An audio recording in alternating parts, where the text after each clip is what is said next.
This is the story of a boy reborn with immense power who becomes the ruler of a small village. He's only 2 years old and can do anything. What will happen in this thrilling anime?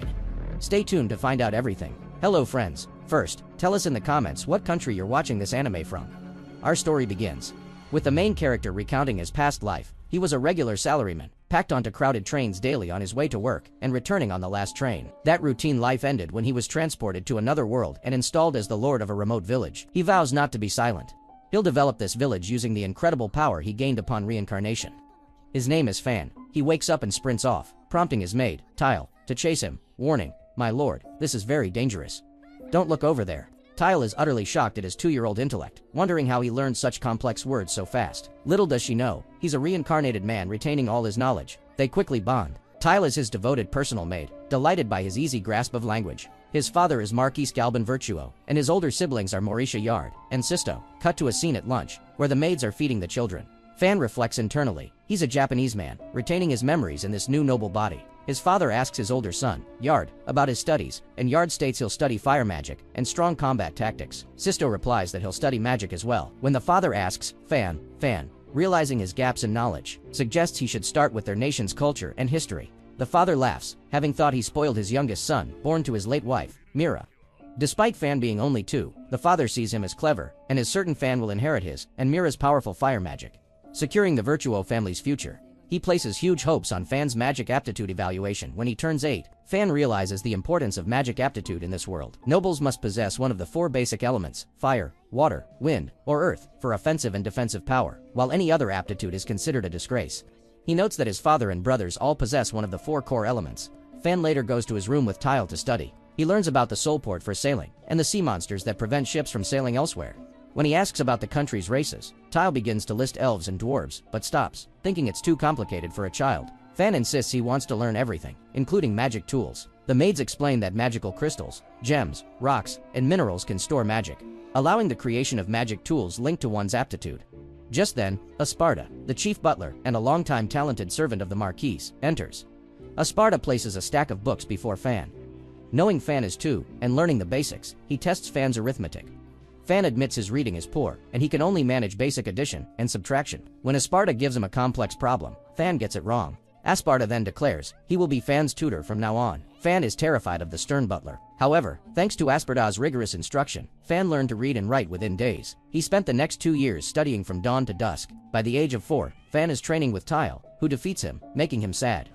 Another maid chastises Tile, warning her not to disrespect the young lord. She insists Fan must punish Tile, as rudeness to a noble is a grave offense. Fan, uncomfortable, simply gives Tile a light tap on the head to resolve the situation. He begins daily swordsmanship training. By 5, he can fight equally with older apprentice soldiers. He easily defeats the younger children he faces, using the life experience from his previous life. Unlike his brothers, Yard and Sisto, Fan treats the lower status children with respect. While Fan rests, D, the deputy commander of the Knights of Honor, approaches. D notes Fan's soft, unscarred hands, despite hearing Esparta, forces him to study triple the usual amount. Fan bursts out, complaining about Esparta's dawn to dusk study schedule. D suggests Fan dedicate himself to the sword, promising to make him the greatest swordsman in the country. Fan enjoys both studying and the sword, deciding to dedicate himself to both. Seeing his commitment, D agrees to personally teach him the sword, promising to be gentle with a child. The scene shows Fan training with D. D teaches Fan sword techniques day and night, even insisting Fan rest in a squatting position instead of a chair. With Tile assisting, despite the difficulties, Fan reflects. Every day has been fun since I came here. I feel a satisfaction I didn't experience in my previous life. I want to enjoy this new life in this world to the fullest. By age 6, Fan is a genius, but the constant hell of study and sword training is overwhelming. He frequently begs Tile to take him out. He wants to go to the market. They go to the city's lively, massive market, which Fan decides to approach like a normal child. Tile explains the Mari Commercial Foundation is a huge enterprise, similar to a Costco, with branches everywhere. There, they encounter an old man with a small, tortured, tied-up boy. The old man states the boy is his son and he's selling him as a slave, claiming he can do what he wants. Tile explains that poor families sell children they can't feed into slavery for survival. Rosalie, an employee of the company, appears pleased to see Fan and offers the company's full service. Fan asks the price of the boy. The old man says the boy possesses theft magic. When the old man realizes they won't pay more than 3 silver coins, he violently hits the boy. Fan intervenes, buying the boy for 5 silver coins. Fan helps the boy, and they get to know each other. Fan treats the boy, named Kuzman implied. not as a slave, but as a companion, wanting him to enter the mansion normally. Kuzman, however, states that Fan's father would never allow an unknown child into the house, suggesting the only way is to enter as a slave. Fan agrees, and they go shopping for clothes. The narrative abruptly shifts here to a separate story about an adventurer party. Eren observes their fighting styles, concluding they'll perform well in the rest of the training expedition. He judges Logan as an arrogant novice, but genuinely skilled. If he can maintain his output in long fights, he'd fit easily into an A-rank party. Logan's main flaw is his poor command issuance, a necessary skill for a booster, but this will likely improve. Caroline's speed is ideal for an evasion tank, yet she has two issues. First, she immediately rushes monsters. As a defender, her approach is concerning. Second, using only twin daggers suits her style, but lacks the destructive force the party needs. Sophia is less flashy, but is already above novice level. Though she's hesitant, that will change once she bonds with her teammates, and she has no major beginner flaws. The scene cuts to the heroes defeating the boss of the 20th floor. Selma congratulates them, instructing them to proceed to the 21st floor and register their progress on their guild card, thus ending their day. The scene shifts again to Selma asking Eren if he enjoyed his escort role.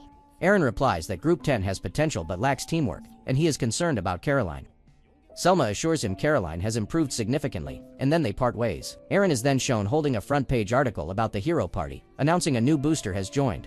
This confirms his expulsion from the party is now public.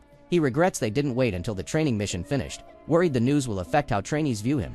He dresses and leaves his room, intending to go to the meeting place. On the way, Luna stops him, saying she hasn't seen him recently.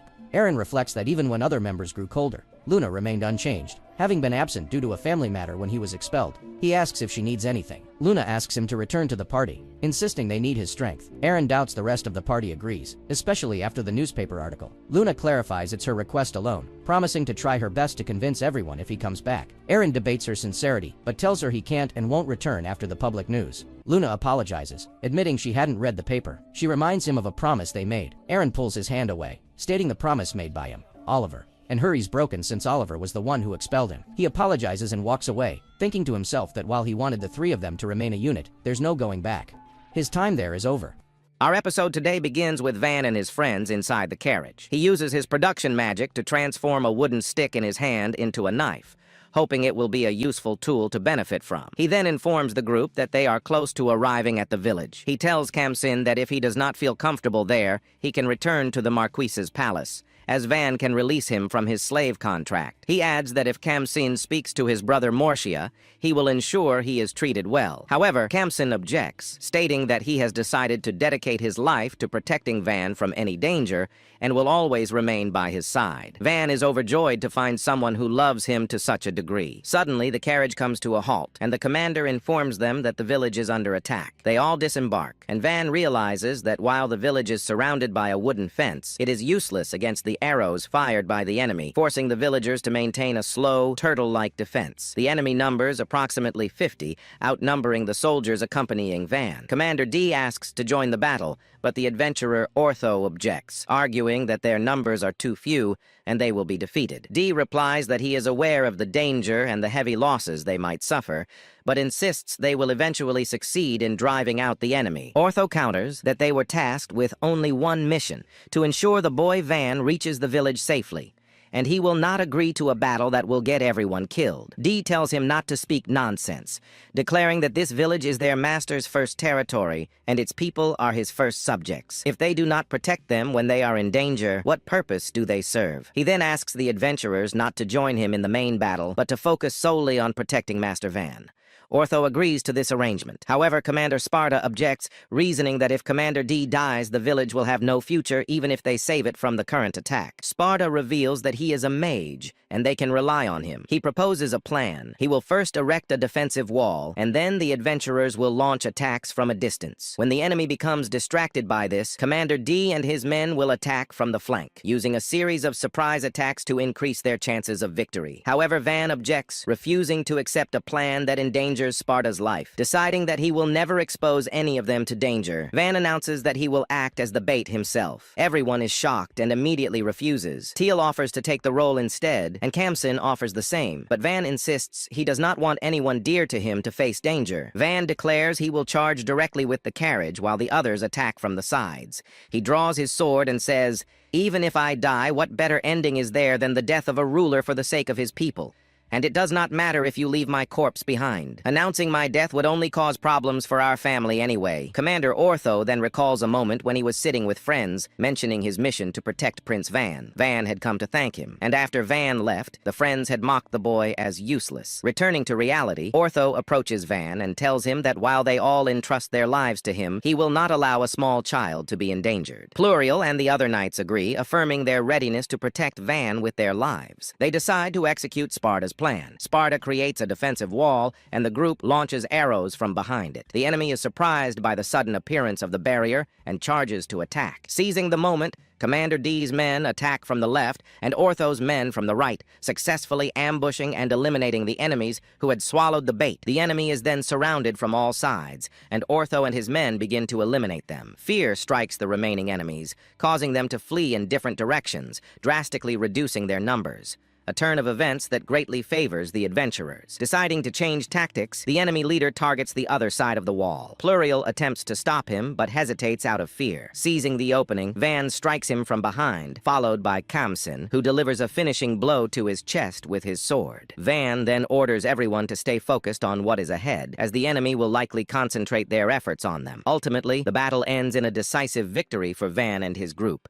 achieving the best possible outcome while inflicting heavy losses on the enemy. Despite the victory, Ortho remains deep in thought regarding the boy Van. He begins to feel a sense of curiosity toward him. Although there might not be much money in it, he suggests to his team that they stay with Van for a while. While some of his men apologize and leave to complete other missions, the rest decide to remain with Ortho. Van saved their lives, and they feel obligated to repay the favor. Even though it is hard for them to believe that a child, rumored to be not yet 10 years old, moves with such skill, they find him kinder than any noble they have ever known. Consequently, they all want to witness how this land will develop under his leadership and decide to stay and assist him. The scene shifts to Van and Teal, where she is screaming at him for endangering his life again. She insists that next time, she should be the one to risk her life first. Van agrees to her condition, but she continues to scold him. Desperate, Van asks Kamsin to help save him from her wrath. Just then, Dee and his men arrive to congratulate Van on the great victory. At that moment, Sparta notices that the villagers have gathered at the entrance. Van decides they should enter the village with pride to greet the people. Upon entering, they find the village more spacious than expected, though it is in very poor condition. Van speaks to the villagers,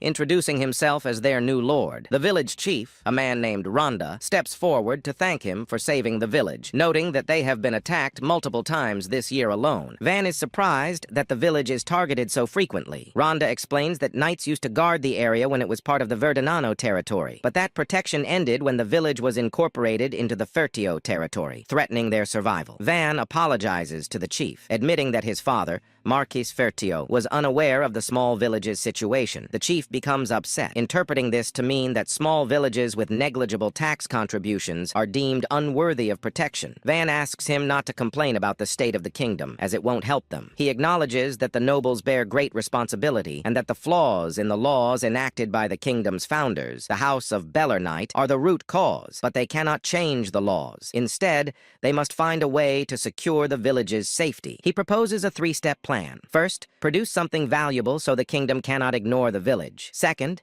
earn enough money to regularly hire mercenaries. And third, improve and develop the village themselves. A woman retorts that they had thought of these solutions too, but execution is harder than theory. Van encourages her, promising to do everything in his power to help. However, the villagers remain skeptical, seeing only a child they cannot trust. Sparta steps in, introducing himself as the former butler of Marquis Fertio, and announces that his master has entrusted this land to Van, an 8-year-old recognized as a genius since infancy. Dee, the vice commander of the Fertio Knights, backs this claim, assuring them that they can rely on Van. Reassured by the presence of such important figures, the chief asks Van if he can use elemental magic. Van answers that he has an affinity for production magic, so they shouldn't expect much from him in combat. The chief and villagers look disappointed, unaware of the full extent of Van's powers. A villager then asks about taxes, stating that giving 30% of their harvest has been too difficult, and asking to lower it to 10% temporarily. Van agrees, prioritizing their stability above all else. The villagers rejoice at his decision. Finally, Van decides to start by strengthening the village's defensive walls. He asks Sparta about the magic wall. Sparta explains it only holds while the magic is active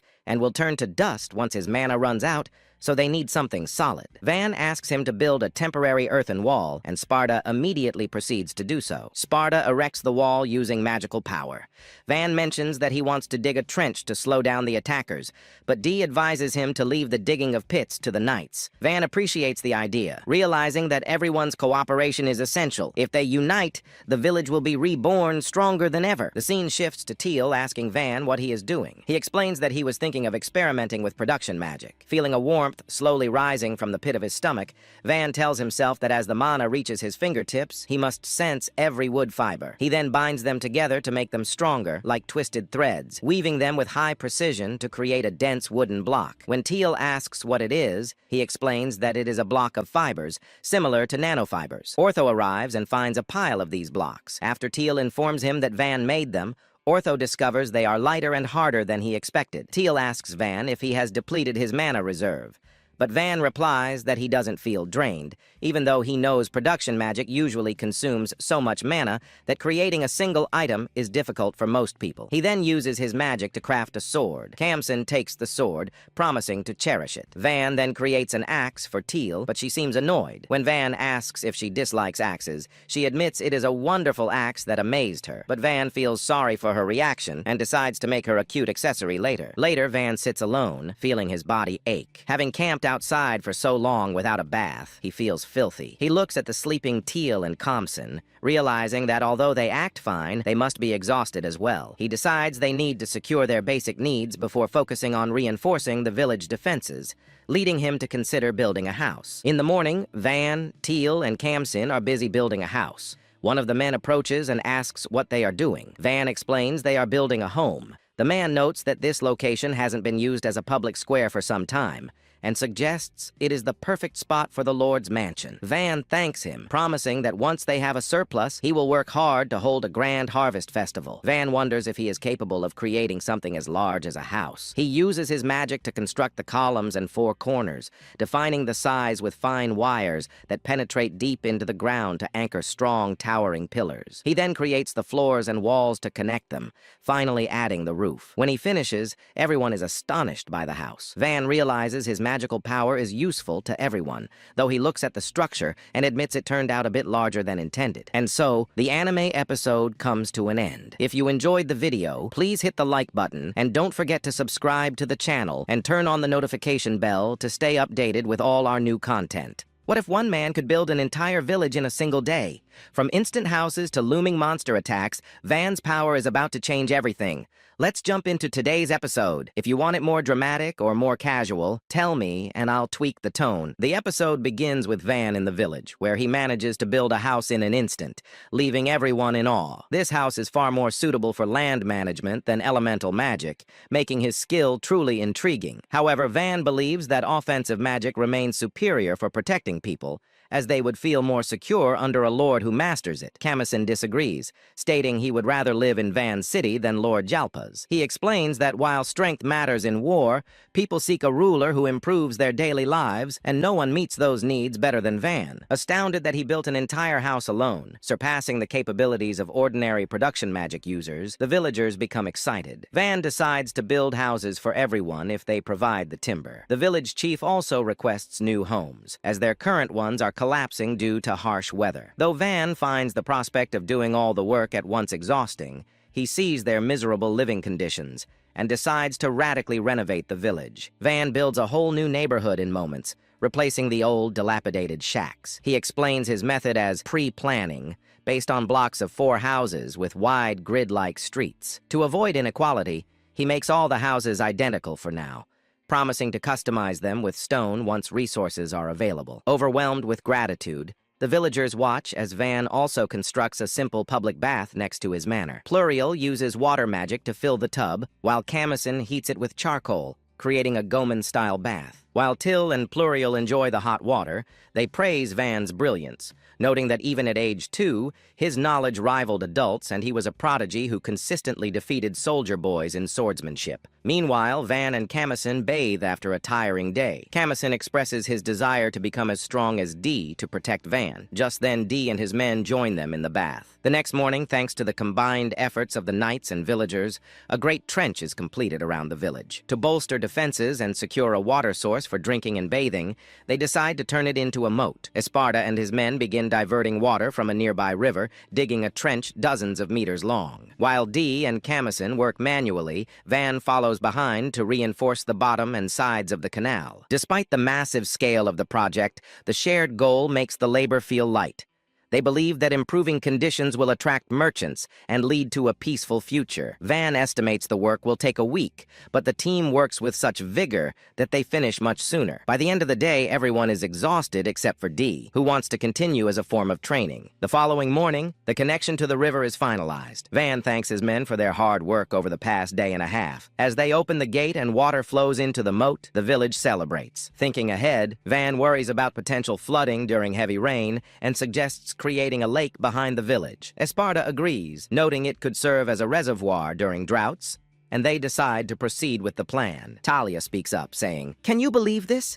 This village that didn't even have a waterway now has a reservoir lake. You won't have to worry about fetching water every day anymore." An old man thanks Van, adding, "Thanks to you, we no longer have to trek to the river just to get water." Van thinks to himself, "I'm glad water is now accessible to everyone. Life will become much easier for the entire village now." That night, Panamera and Arte are in their carriage, playing and laughing together. Panamera tells Arte to get some sleep, as the journey to that remote village is still long. Arte eventually falls asleep. The next morning, Van is busy with further preparations for the village. Talia notes, "Our defensive wall is complete now and much sturdier." Van reflects on his work, thinking, "I experimented with mixing stones into the earthen wall to make it as strong as concrete." A young boy remarks that bandits won't be able to attack them anymore because of such a formidable barrier. Van, wanting to ensure even greater safety, crafts some simple catapults and adds shields to the front so the villagers can fire arrows while remaining protected. Later, Van enjoys a meal,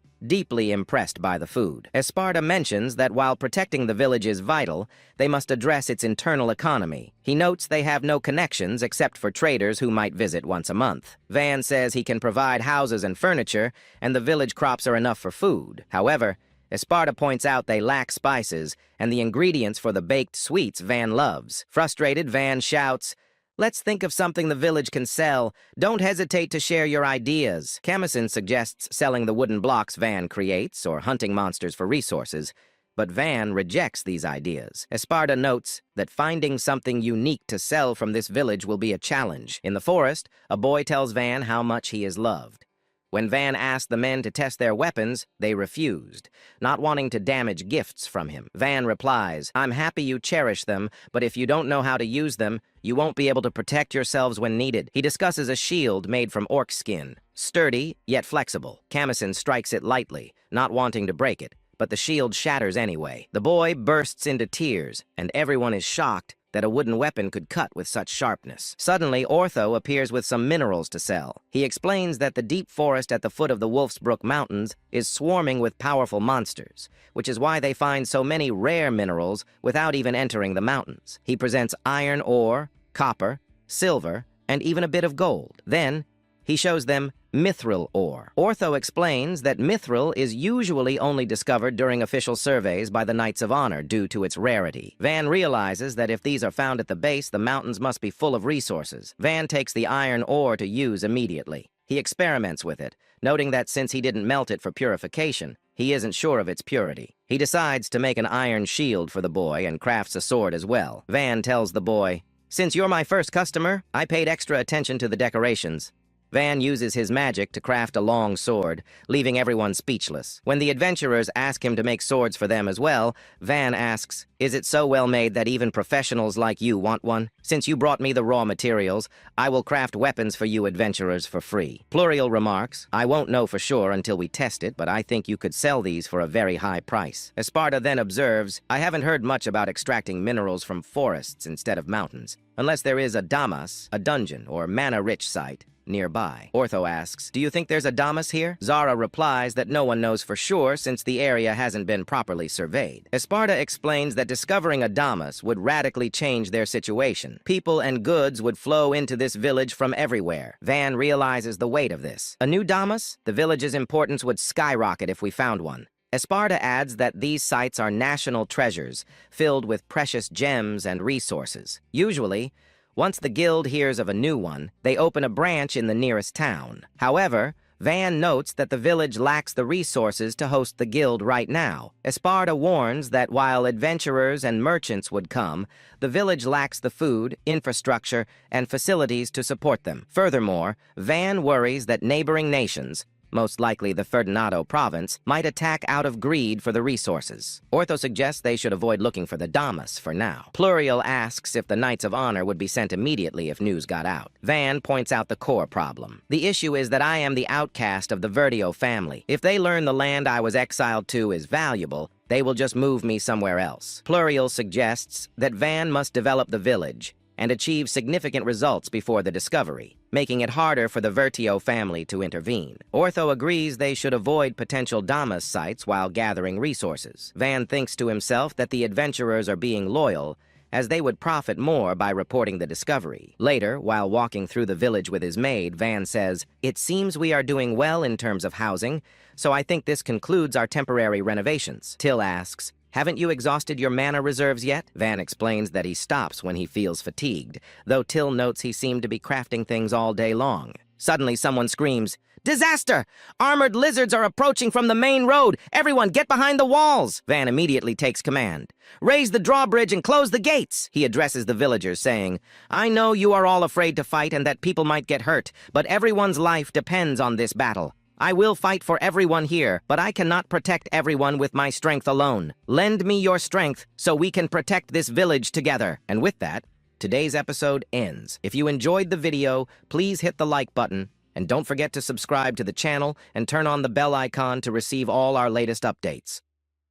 The anime episode begins with Vaughn and his men in the village when a large group of monsters attacks them. Vaughn decides he will fight for everyone here, but he realizes he cannot protect everyone with his strength alone, so he asks his friends to lend their power so they can protect the village together. He then speaks to the villagers, rousing their spirits to defend their home, and orders them to ascend the walls, which they all promptly do. Kamsen approaches Vaughn to let him know that the Ortho squad is out hunting, and thus not present in the village. Vaughn decides he will join the other villagers on the wall, but Tile refuses, terrified for his safety. Vaughn apologizes to Dee and asks him to ascend instead, report on the situation, and take orders from Vaughn below. Once Dee reaches the top, he reports that there are about 40 armored lizards, each roughly 8 meters long. He is terrified, knowing that even a squad of veteran knights would struggle to defeat a single lizard. Vaughn immediately orders him to load the iron arrows into the catapults. Though Dee knows that normal weapons are ineffective against the lizard's tough scales, he has won every battle despite adverse conditions, and is confident in victory today. He is simply eager to obey his master Vaughn's commands. He orders all his men to load the catapults with iron arrows. The men comply and succeed in taking down 10 armored lizards with this volley. Dee is stunned, realizing the power of these catapults is thanks to Vaughn's design. However, only 1 iron arrow remains per catapult, and numerous lizards are still heading for the walls. Dee doesn't give up and orders his men to fire the remaining arrows.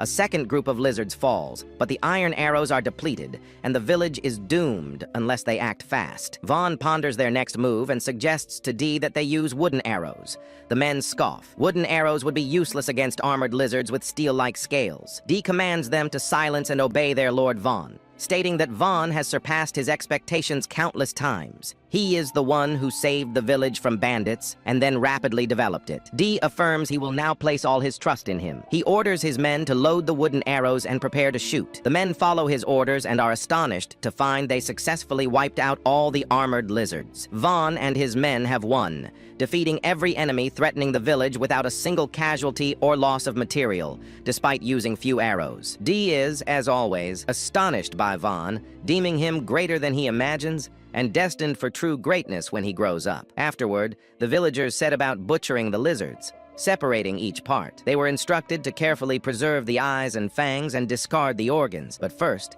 They needed to extract the magic cores. Ortho expresses concern that with so many corpses, they would rot before the job was done, but thanks to the knives Vaughn crafted, they finished the butchering quickly. Vaughn arrives and congratulates them on their success. He notes that with all the meat they now have, they will have a grand feast tonight. That evening, they celebrate their great victory. Everyone is overjoyed, and Vaughn is shown celebrating alongside them. He is the first noble who does not look down on sharing a celebration with them, even though he inwardly considers it unbecoming behavior for a noble. Dee tells his friends that realizing the catapult arrows were made from the same material as their personal weapons made him understand Vaughn had secretly crafted custom weapons for everyone. After hearing his friends rave that the weapons cut through monster bones effortlessly, have a great design, and incredible sharpness, he decides he must buy one. He is ready to pay all his money for a weapon made by Vaughn. Vaughn, however, tells him he will not take any money after all they have done for him. He promises that once the materials are available and the village finances are stable, he will make them all new gear. Ortho then discusses the sales with Vaughn,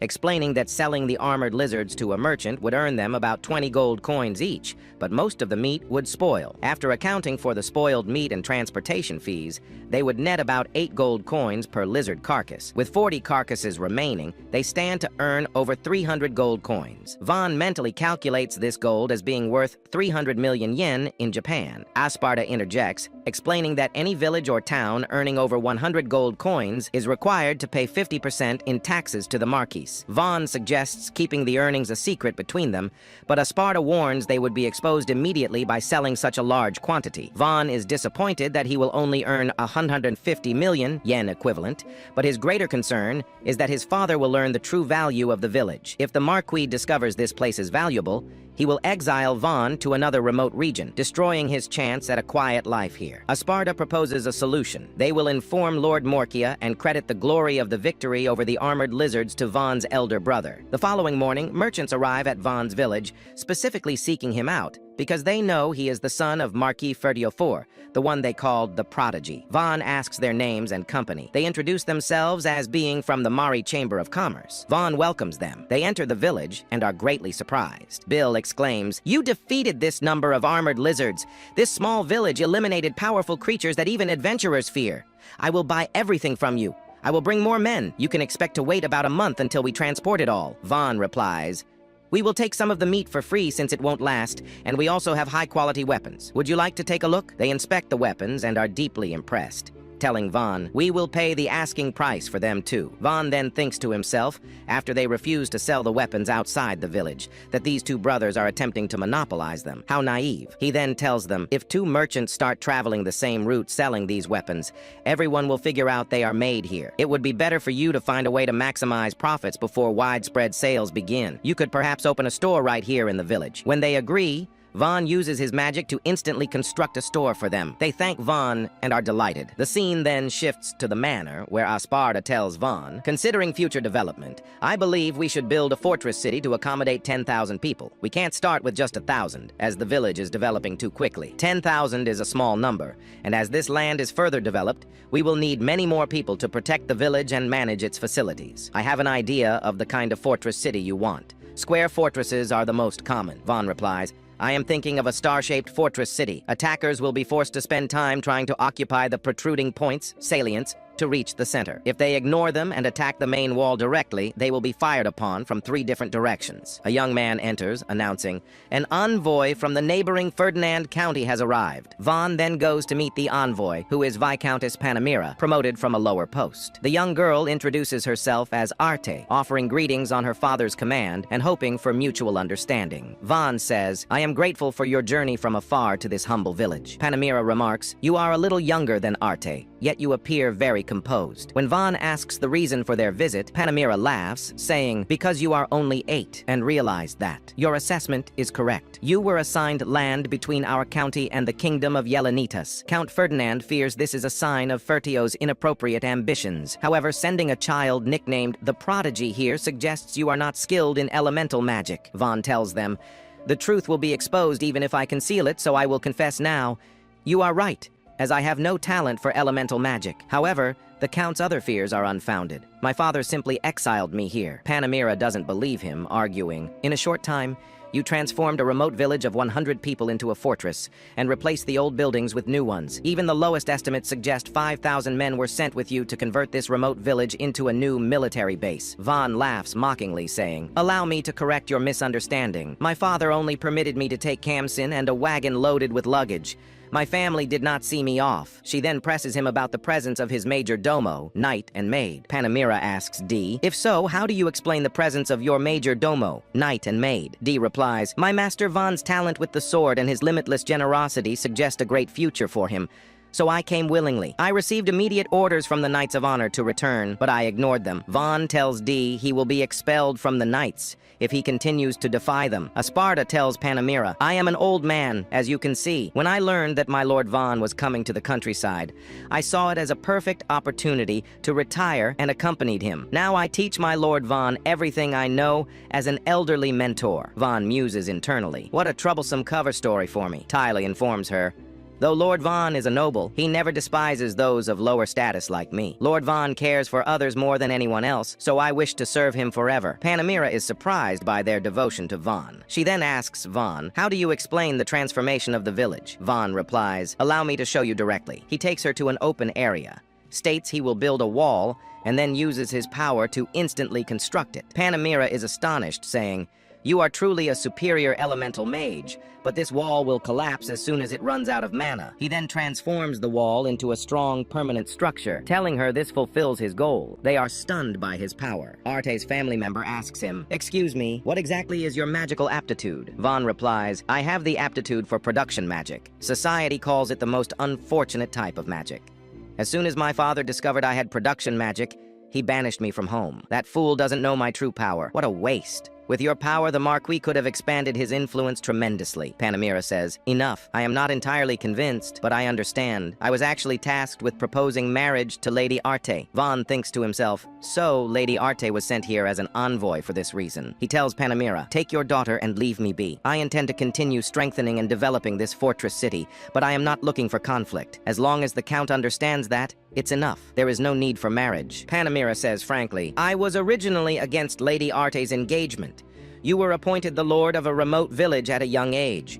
Talented or not, it was unlikely Lady Arte would find happiness here. She was right. She could be scorned, forced to live in a poor town lacking money or resources, or perish alongside the village at the hands of bandits or monsters." Panamera tells him she came intending to prevent Lady Arte's engagement, but her feelings have changed, and she will now champion his marriage to Arte. She tells him he possesses insight far beyond his years, the ability to unify people, the knowledge and resolve to change misfortune, and the great power of a mage. "If not for the age difference, I would seek to marry you myself." Vaughn internally exclaims, "She is praising me. I am very happy." Panamera says, "All that remains is how the two of you feel about it." She asks Arte for her opinion, adding, "I doubt you will find a better man." Arte replies, "I think Lord Vaughn is a kind person, but I am not certain about all this yet." Vaughn tells her, "I haven't considered marriage yet either. It's an important decision, so let's take our time." Panamera tells him, "We will stay the night so you have a full day to think." Vaughn is surprised. She says, "I see you acting your age at last.